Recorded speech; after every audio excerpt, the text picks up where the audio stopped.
அப்போ திராவிட இயக்கத்தின் வழிவந்தவர் என்று தன்னை சொல்லிக் கொள்ளக்கூடிய எடப்பாடி பழனிசாமி அவர்கள் மொழி சம்பந்தப்பட்ட இந்த முக்கியமான விஷயத்துல இருமொழி கொள்கையை ஏற்கிறாரா அல்லது மும்மொழி கொள்கையை ஏற்கிறாரா?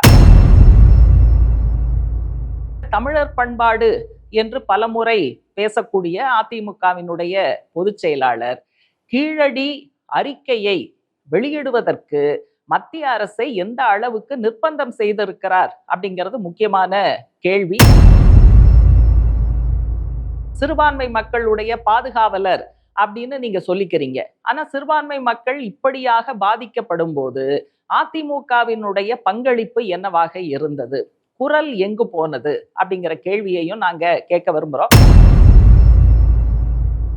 முக்கியமாக தமிழ்நாட்டில் அவர் எங்க போனாலும் எடப்பாடி பழனிசாமி அவர்கள் மறக்காமல் சொல்லக்கூடிய ஒரு விஷயம், நானும் விவசாயி தான், ஆனா விவசாயிகளுடைய வாழ்வுரிமையை பறிக்கக்கூடிய 3 வேளாண் சட்டங்கள் அது மத்திய அரசால கொண்டு வரப்பட்டு ஓராண்டு காலம் டெல்லியினுடைய எல்லைகள்ல விவசாயிகளுடைய மாபெரும் எழுச்சியும் கிளர்ச்சியும் நடந்தபோது அதிமுக எங்கு போயிருந்தது? அனைவருக்கும் வணக்கம். தேர்தல் களம் ரொம்ப சூடு பிடிச்சிருச்சு. பல்வேறு கட்சிகளுடைய தலைவர்கள் தேர்தல் பிரச்சாரத்துல ஈடுபட்டுக்கிட்டு இருக்காங்க.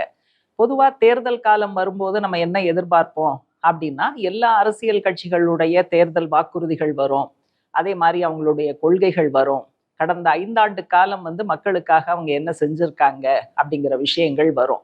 அப்போ ஒரு ஆழ்ந்த அரசியல் வாத பிரதிவாதம், அந்த விவாதம் அப்படிங்கிறது தமிழக களத்துல முன்வைக்கப்படும். அப்ப அதுல மக்கள் அதையெல்லாம் கேட்டு தீர்மானித்து யாருக்கு வாக்களிக்கலாம் அப்படிங்கிற முடிவுக்கு போவதற்கு அது வசதியாக இருக்கும்.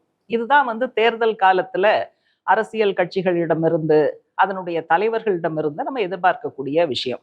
ஆனா இப்போ ஒரு ட்ரெண்டு தமிழ்நாட்டுல மட்டும் இல்லை, வேற சில இடங்கள்லையும் என்ன வருதுன்னா, பெண் வேட்பாளர்களை அவங்க அவங்களுடைய கொள்கையை சொல்லாம பாடி ஷேமிங் இந்த மாதிரியான விஷயங்கள் அல்லது பெண்ணுங்கிறதுனால கொஞ்சம் இழிவாக பேசுவது தமிழகத்துல ரொம்ப முன்னுக்கு வரல, இருந்தாலும் 1-2 அப்படி வருது. அதே போல தலைவர்களுடைய தனிப்பட்ட வாழ்க்கை குறித்து அவதூறாக பேசுவது. இப்ப பிரதான எதிர்கட்சியாக இருக்கக்கூடிய அண்ணா திராவிட முன்னேற்ற கழகம் அதனுடைய பொதுச் செயலாளர் எடப்பாடி பழனிசாமி அவர்கள் சமீப காலமா அவர் தேர்தல் பிரச்சார களத்துல பேசக்கூடிய விஷயங்களுடைய தரம் அப்படிங்கிறது கவலைக்குரியதாக இருக்கு. நம்ம கட்சிகள்ல கொஞ்சம் வெவ்வேறு மட்டங்கள்ல இருக்கக்கூடியவர்கள் இப்படியெல்லாம் பேசும்போது தலைவர்கள் தான் தலையிட்டு இப்படியெல்லாம் பேசாத அப்படின்னு கரெக்ட் பண்ணோம். அப்படி கரெக்ட் பண்ண வேண்டிய இடத்துல இருக்கக்கூடிய தலைவர்களே ஒரு தரமற்று பேசுவது அல்லது கண்ணியமற்று பேசுவது அல்லது எதிர்கட்சிகளுடைய தலைவர்களுடைய தனிப்பட்ட வாழ்க்கையை அவதூறாக விமர்சிப்பது, இதெல்லாம் இந்த காலகட்டத்துல நடந்துகிட்டு இருக்கு. இது கவலைக்குரிய விஷயம். இது தமிழ்நாட்டுல அரசியலை ஒரு ஆரோக்கியமான பாதையில் செலுத்தாது அப்படிங்கிறத நம்ம சொல்ல வேண்டியிருக்கு.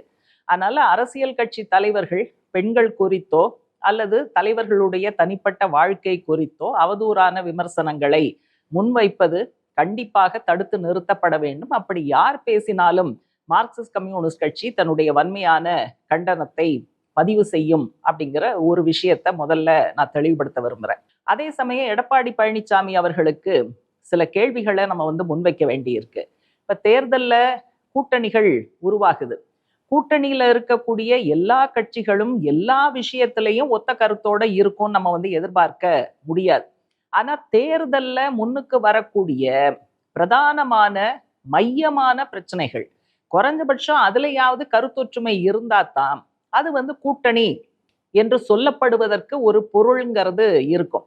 ஆனா அதிமுக பாஜக கூட்டணி ஆரம்பத்தில இருந்தே மார்க்சிஸ்ட் கட்சி தொடர்ந்து விமர்சனம் செய்கிறது, அது கொள்கையற்ற கூட்டணின்னு.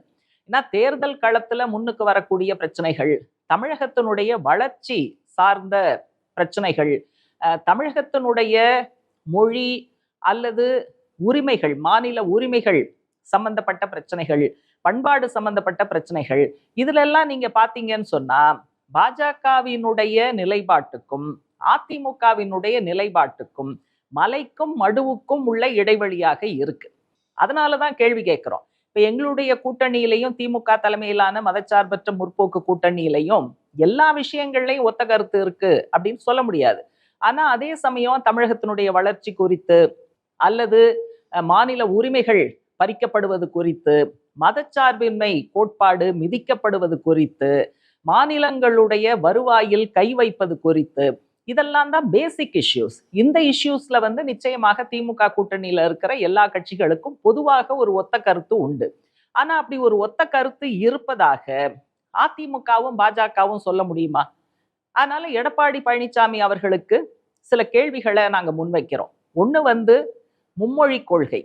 தமிழகத்தை பொறுத்த வரைக்கும் இருமொழி கொள்கைங்கிறது வந்து 1968ல அண்ணா அவர்கள் முதலமைச்சராக இருந்தபோது தமிழக சட்டமன்றத்துல ஒரு தீர்மானம் நிறைவேற்றப்பட்டு தமிழும் ஆங்கிலமும் இருக்கும், ஆங்கிலம் வந்து தொடர்பு மொழியாக இருக்கும் அப்படிங்கிற விஷயங்கள் பூரா அதுல வந்துருச்சு. அது வந்து 68ல இருந்து ஏற்றுக்கொள்ளப்பட்ட ஒரு விஷயமாக தமிழகத்துல இருக்கு.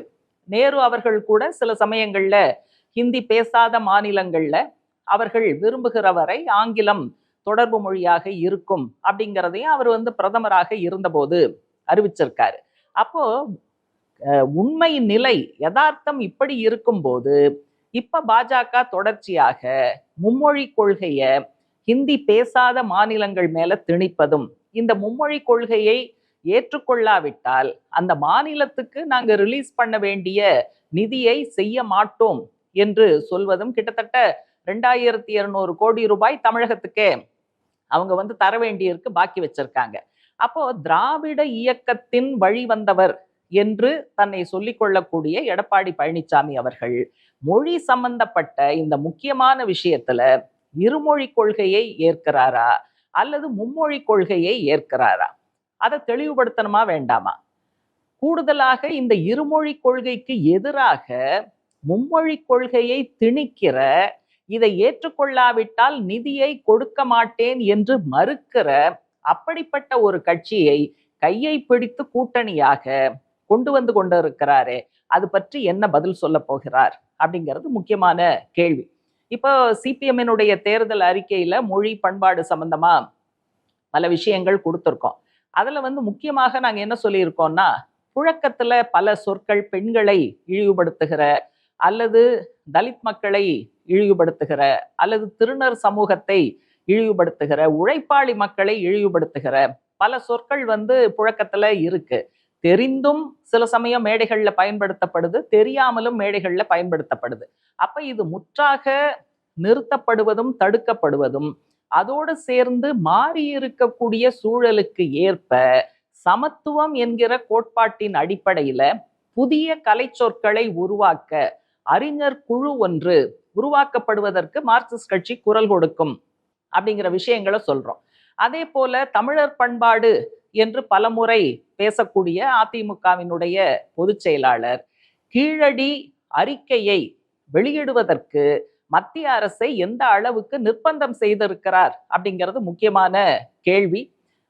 எங்களுடைய தேர்தல் அறிக்கையில அந்த கீழடி சம்பந்தமான தமிழ் நாகரிகம், தமிழர் நாகரிகம் குறித்த உலகத்துக்கே எடுத்துக்காட்டாக இருக்கிற அந்த அறிக்கையை, அமர்நாத் அவர்களுடைய அறிக்கையை வெளியிட வேண்டும் என்று வற்புறுத்துவோம் அப்படிங்கிற விஷயம் உள்பட பல கோரிக்கைகளை நாங்க கொடுத்துருக்கோம்.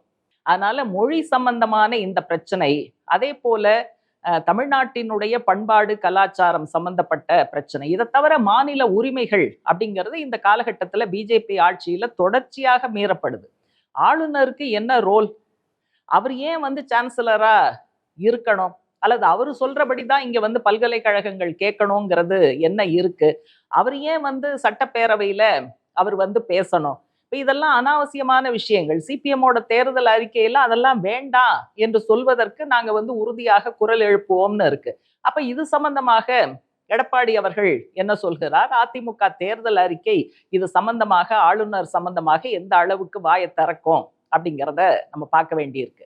அதே போல வெளிநாட்டிலிருந்து நன்கொடை பெறுகிற அந்த சட்டங்கள், அது சம்பந்தமான விதிகள் பாஜக அரசு மிக கடுமையாக கொண்டு வந்திருக்கு. அவங்களுடைய டார்கெட் யாரு அப்படின்னா, பல கிறித்துவ என்ஜிஓக்கள், பொதுவாக என்ஜிஓக்கள், அதுல கிறித்துவ அமைப்புகள் அவங்களுக்கு பல நாடுகள்ல இருந்து நிதி வருவதை தடுக்க வேண்டும்ங்கிற ஒற்றை குறிக்கோளோடு அவங்க இந்த முயற்சிகளை மேற்கொள்றாங்க. அது சிபிஎம் முதல் குரலாக சிபிஎம் அது சரியில்லை அப்படிங்கிறத சொல்லியிருக்கு, திராவிட முன்னேற்ற கழகம் சொல்லியிருக்கு, மற்ற பல கட்சிகள் சொல்லியிருக்காங்க. இதுல அதிமுகவோட ஸ்டாண்ட் என்ன? சிறுபான்மை மக்களுடைய பாதுகாவலர் அப்படின்னு நீங்க சொல்லிக்கிறீங்க. ஆனா சிறுபான்மை மக்கள் இப்படியாக பாதிக்கப்படும் போது அதிமுகவினுடைய பங்களிப்பு என்னவாக இருந்தது? குரல் எங்கு போனது? அப்படிங்கிற கேள்வியையும் நாங்க கேட்க விரும்புறோம். அதே போல தமிழ்நாடு அரசு இதை செய்யல அதை செய்யலைன்னா நிதிங்கிறது ஒரு முக்கியமான காரணம். இப்ப நாங்க தமிழக அரசு சில விஷயங்களை இன்னும் கூடுதலாக செய்யணுங்கிறத நாங்களும் தான் வற்புறுத்துறோம். ஆனா அதே சமயம் தமிழகத்தினுடைய வருவாய் ஈட்டல் அது சம்பந்தமாகவும் நாங்க பேசுறோம். இப்ப எங்களுடைய தேர்தல் அறிக்கையில முதல்ல மாநிலங்களுடைய நிதியை பலப்படுத்தணும் அப்படின்னு சொன்னா வரி வருவாயில 50% மாநிலங்களுக்கு மத்திய அரசு வழங்குவதற்கு முன்வர வேண்டும் அப்படிங்கிறத உறுதியாக நம்ம சொல்றோம். அதே போல மாநிலத்துக்கு அவர்கள் கொடுக்காமல் வைத்திருக்கிற நிலுவைத் தொகைகளை வழங்க வேண்டும். அதோட கூட சேர்த்து தமிழ்நாட்டுல நிறைய கனிம வளங்கள் இருக்கு. அந்த கனிம வளங்களை தனியாருக்கு குத்தகைக்கு விடாமல் நம்முடைய அரசே, மாநில அரசே அதை பயன்படுத்துவது, விற்பனை செய்வது அப்படின்னு சொன்னா அந்த வருமானம் பூரா மாநில அரசுக்கு தான் வரும். அதனால ஒண்ணு செய்யல அப்படின்னு நம்ம விமர்சனம் பண்றது மட்டும் போதாது. அதற்கான நிதி தேவை. அது எங்கிருந்து பெறுவது? அதையெல்லாம் சேர்த்து சொன்னாதான் அது தமிழகத்தினுடைய வளர்ச்சிக்கு உதவும். அதனால அந்த மாதிரியான விஷயங்கள்ல அதிமுக தரப்புல இருந்து வர்றது கிடையாது. முக்கியமாக தமிழ்நாட்டுல அவர் எங்க போனாலும் எடப்பாடி பழனிசாமி அவர்கள் மறக்காமல் சொல்லக்கூடிய ஒரு விஷயம், நானும் விவசாயி தான் அப்படிங்கிறத அவர் அழுத்தமாக சொல்லுகிறார். ஆனா விவசாயிகளுடைய வாழ்வுரிமையை பறிக்கக்கூடிய 3 வேளாண் சட்டங்கள் அது மத்திய அரசால கொண்டு வரப்பட்டு ஓராண்டு காலம் டெல்லியினுடைய எல்லைகள்ல விவசாயிகளுடைய மாபெரும் எழுச்சியும் கிளர்ச்சியும் நடந்தபோது அதிமுக எங்க போயிருந்தது? அவங்க குரல் எங்க ஒலிச்சது?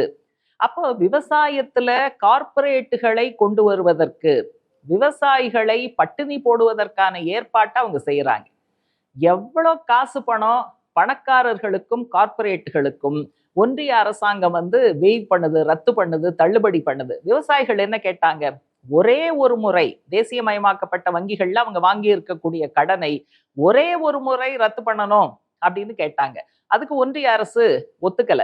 அது சம்பந்தமாக நானும் விவசாயி தான் என்று சொல்லுகிற எடப்பாடியார் அவர்கள் எத்தனை முறை கேட்டு இருப்பார்? எத்தனை முறை சண்டை போட்டு இருப்பார்? எத்தனை முறை பேசி இருப்பார்? அப்ப கூட்டணின்னா இதுதானா? அரசியல்னா இதுதானா? தேர்தல் களம் என்று வந்தால் சம்பந்தமே இல்லாமல் யார் கையை வேண்டுமானாலும் பிடித்து கொண்டு கூட்டணி என்று சொல்லிவிடலாமா? அதனாலதான் கொள்கையற்ற கூட்டணி என்பதை சொல்லுகிறோம்.